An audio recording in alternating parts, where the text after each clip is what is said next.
ಸಾಂಸ್ಕೃತಿಕ ನಗರಿ ಮೈಸೂರಿನಲ್ಲೂ ಕೂಡ ಸಂಕ್ರಾಂತಿಯ ಸಂಭ್ರಮ ಜೋರಾಗಿದೆ. ಜಿಲ್ಲೆಯಲ್ಲಿ ಬೆಳಗ್ಗೆಯಿಂದಲೇ ದೇಗುಲಗಳಲ್ಲಿ ವಿಶೇಷ ಪೂಜೆ ಪುನಸ್ಕಾರಗಳು ನಡೀತಾ ಇದ್ದಾವೆ. ರಾತ್ರಿ ಹಸುಗಳಿಗೆ ಕಿಚ್ಚು ಹಾಯಿಸಲಿರುವ ಪಶುಪಾಲಕರು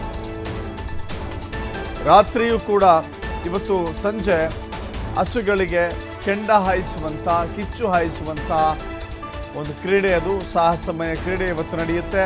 ಈ ಹಿನ್ನೆಲೆ ಹಸುಗಳಿಗೆ ಅಲಂಕಾರ ಮಾಡಿದ್ದಾರೆ ಪಶುಪಾಲಕರು. ಬೆಳಗ್ಗೆಯಿಂದಲೇ ಹಸುಗಳಿಗೆ ಸ್ನಾನ ಮಾಡಿಸಿ ಅಲಂಕಾರವನ್ನು ಮಾಡ್ತಾ ಇದ್ದಾರೆ. ಮೈಸೂರಿನ ದೇವರಾಜ ಮೊಹಲ್ಲಾದಲ್ಲಿ ಸಂಭ್ರಮದ ವಾತಾವರಣ, ಸಡಗರದ ವಾತಾವರಣ ನಾವು ನೋಡ್ತಾ ಇದ್ದೇವೆ.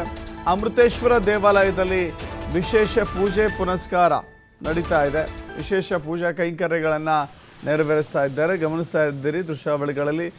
ರೈತರಿಗೆ ಜೊತೆಗೆ ಹಸು ಪಾಲಕರಿಗೂ ಕೂಡ ಅತ್ಯಂತ ಖುಷಿಯ ಸಂಭ್ರಮ ಇದು.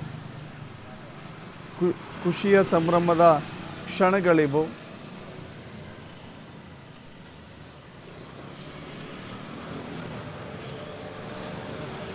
ಇದು ಗಮನಿಸ್ತಾ ಇದ್ದೀವಿ, ನೋಡ್ತಾ ಇದ್ದೀರಿ ದೃಶ್ಯಾವಳಿಗಳಲ್ಲಿ. ಮೈಸೂರಿನಲ್ಲೂ ಕೂಡ ಹಸುಗಳಿಗೆ ಸ್ನಾನ ಮಾಡಿಸಿ ಹಸುಗಳನ್ನು ಶುಭ್ರವಾಗಿ ತೊಳೆದು ಹಸುಗಳನ್ನು ಅಲಂಕಾರ ಮಾಡುವಂಥ ಖುಷಿಯೇ ಬೇರೆ. ಆ ಖುಷಿಯನ್ನು ರೈತರು, ಪಶುಪಾಲಕರು ಕೂಡ ಸಂಭ್ರಮದಿಂದ ಆಚರಣೆ ಮಾಡ್ತಾ ಇದ್ದಾರೆ.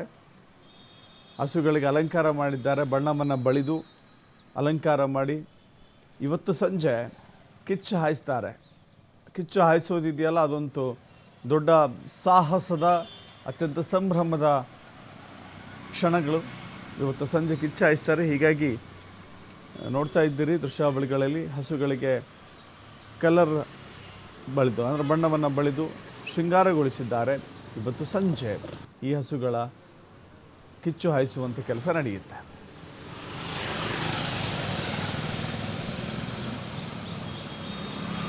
ಮತ್ತಷ್ಟು ಮಾಹಿತಿ ನಮ್ಮ ಪ್ರತಿನಿಧಿ ಪುನೀತ್ ನೀಡ್ತಾರೆ. ಪುನೀತ್, ಗಮನಿಸ್ತಾ ಇದ್ದೀವಿ ಹಸುಗಳಿಗೆ ಬಣ್ಣವನ್ನು ಬಳಿದು ಹಸುಗಳಿಗೆ ಶೃಂಗಾರ ಮಾಡಿದ್ದಾರೆ. ಇವತ್ತು ಸಂಜೆ ಕಿಚ್ಚಾಯಿಸುವಂಥ ಒಂದು ಸಂಭ್ರಮದ ವಾತಾವರಣ ನೆರವೇರ್ತಾ ಇದೆ. ಒಟ್ಟಿನಲ್ಲಿ ಮೈಸೂರು ಸಾಂಸ್ಕೃತಿಕ ನಗರಿ ಮೈಸೂರಿನಲ್ಲಿ ಸಂಕ್ರಾಂತಿಯ ಸಂಭ್ರಮ ಯಾವ ರೀತಿಯೆಲ್ಲ ಇದೆ.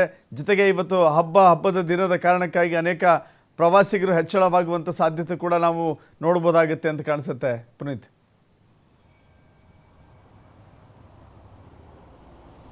ಖಂಡಿತವಾಗಿ ದಶರಥ್, ಯಾಕಂತ ಹೇಳಿದ್ರೆ ಈಗ ನಾಡಿನೆಲ್ಲೆಡೆ ಏನು ಸಂಕ್ರಾಂತಿಯ ಒಂದು ಸಂಭ್ರಮ ಸಡಗರ ಮನೆ ಮಾಡಿದೆ. ಅದೇ ರೀತಿಯಲ್ಲಿ ಸಾಂಸ್ಕೃತಿಕ ನಗರಿ ಮೈಸೂರಿನಲ್ಲೂ ಕೂಡ ಈಗಾಗಲೇ ಬೆಳಗ್ಗೆಯಿಂದಲೂ ಕೂಡ ಹಲವು ದೇವಸ್ಥಾನಗಳಲ್ಲಿ ಪೂಜೆ ಪುನಸ್ಕಾರಗಳು ನೆರವೇರ್ತಾ ಇರತಕ್ಕಂಥದ್ದು. ಸಾಕಷ್ಟು ಸಂಖ್ಯೆಯಲ್ಲಿ ಭಕ್ತರು ಕೂಡ ಆಯಾ ದೇವಸ್ಥಾನಗಳಿಗೆ ಭೇಟಿಯನ್ನು ಕೊಡುವ ಮುಖಾಂತರ ಅಲ್ಲಿ ದೇವರ ಪ್ರಾರ್ಥನೆಯನ್ನು ಕೂಡ ಮಾಡ್ತಾ ಇದ್ದಾರೆ. ಬಹಳ ವಿಶೇಷ ಅಂತ ಹೇಳಿದ್ರೆ ಸಂಕ್ರಾಂತಿಯ ಹಬ್ಬದಲ್ಲಿ ಮೈಸೂರು ಭಾಗದಲ್ಲಿ ಹೆಚ್ಚಿನದಾಗಿ ಹಸುಗಳಿಗೆ ಹೆಚ್ಚಿನ ಪ್ರಾಶಸ್ತ್ಯ ಇರತಕ್ಕಂಥದ್ದು. ಈ ಒಂದು ಸಂದರ್ಭದಲ್ಲಿ ಗೋವುಗಳಿಗೆ ಪೂಜೆಯನ್ನು ಮಾಡಲಾಗುತ್ತೆ. ಪೂಜೆಯನ್ನು ಮಾಡುವ ಮುಖಾಂತರ ಇಲ್ಲಿ ಆ ಗೋವುಗಳಿಗೆ ಕಬ್ಬು, ಬೆಲ್ಲ ಇದನ್ನೆಲ್ಲವನ್ನು ಕೂಡ ಕೊಡ್ತಕ್ಕಂಥ ಒಂದು ಕೆಲಸವನ್ನು ಮಾಡಿ ಅಲ್ಲಿ ಪೂಜೆಯನ್ನು ನೆರವೇರಿಸ್ತಾರೆ. ಬಹಳ ಪ್ರಮುಖವಾಗಿ ಸಂಜೆಯ ವೇಳೆಗೆ ಈ ಹಸುಗಳಿಗೆ, ಅಲಂಕಾರಗೊಂಡಂತಹ ಹಸುಗಳಿಗೆ ಕಿಚಾಯಿಸುವಂತಹ ಒಂದು ಕೆಲಸ ಕೂಡ ಇರುತ್ತೆ. ಹೀಗಾಗಿಯೇ ಬೆಳಗಿನಿಂದಲೂ ಕೂಡ ಈ ಒಂದು ಸಂಕ್ರಾಂತಿಯ ವಿಶೇಷವಾಗಿ ಪೂಜೆ ಪುನಸ್ಕಾರಗಳು ನೆರವೇರ್ತಾ ಇದ್ದಾವೆ.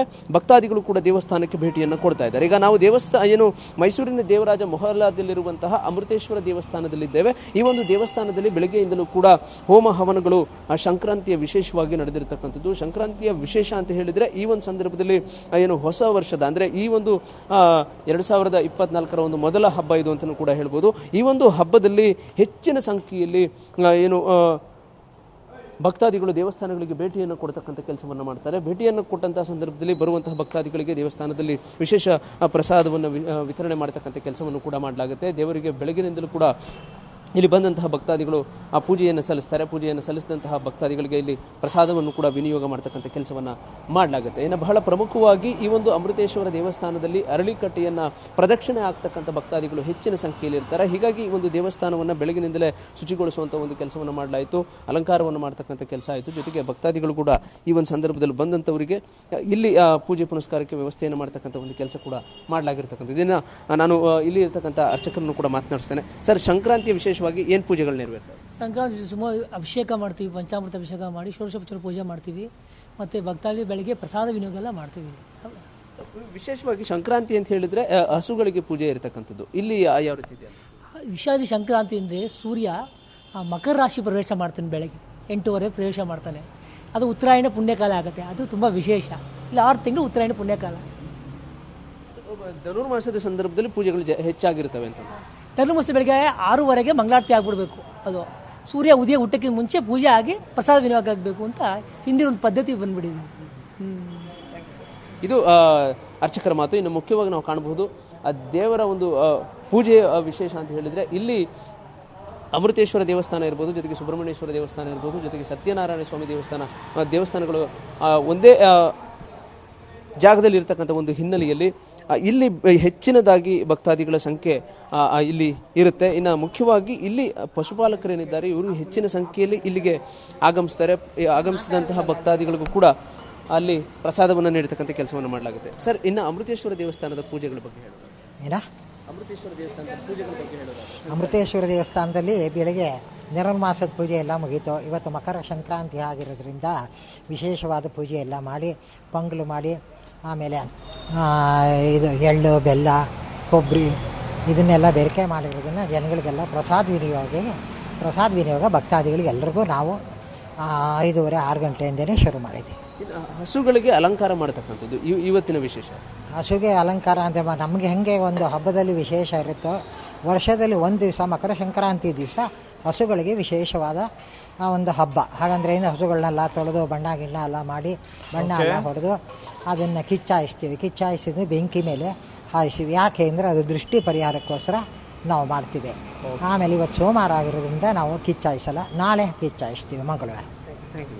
ಇದು ಮುಖ್ಯವಾಗಿ ಅಮೃತೇಶ್ವರ ದೇವಸ್ಥಾನದಲ್ಲಿ ನಡೆತಕ್ಕಂಥ ಪೂಜೆ ಪುನಸ್ಕಾರಗಳು ನಾವು ಗಮನಿಸಬಹುದು. ಸಂಕ್ರಾಂತಿಯ ವಿಶೇಷವಾಗಿಯೇ ಇಲ್ಲಿ ಹೋಮ ಹವನಗಳನ್ನು ಮಾಡ್ತಕ್ಕಂಥ ಕೆಲಸವನ್ನ ಮಾಡಲಾಗುತ್ತೆ. ನಾಡಿಗೆ ಒಳಿತಾಗಬೇಕು ಅನ್ನೋ ಒಂದು ನಿಟ್ಟಿನಲ್ಲಿ ದೇವಸ್ಥಾನದಲ್ಲಿ ಪೂಜೆ ಪುನಸ್ಕಾರಗಳು ನೆರವೇರಿದರೆ, ಮತ್ತೊಂದು ಕಡೆ ಪಶುಪಾಲಕರು ಹಸುಗಳಿಗೆ ಅಲಂಕಾರವನ್ನು ಮಾಡುವ ಮುಖಾಂತರ ಈ ಒಂದು ಸಂಕ್ರಾಂತಿ ಹಬ್ಬವನ್ನು ಅದ್ಧೂರಿಯಾಗಿ ಆಚರಿಸ್ತಕ್ಕಂಥದ್ದು. ದಶರಥ್, ಥ್ಯಾಂಕ್ ಯು ಪುನೀತ್ ನಿಮ್ಮೆಲ್ಲ ಮಾಹಿತಿಗೆ.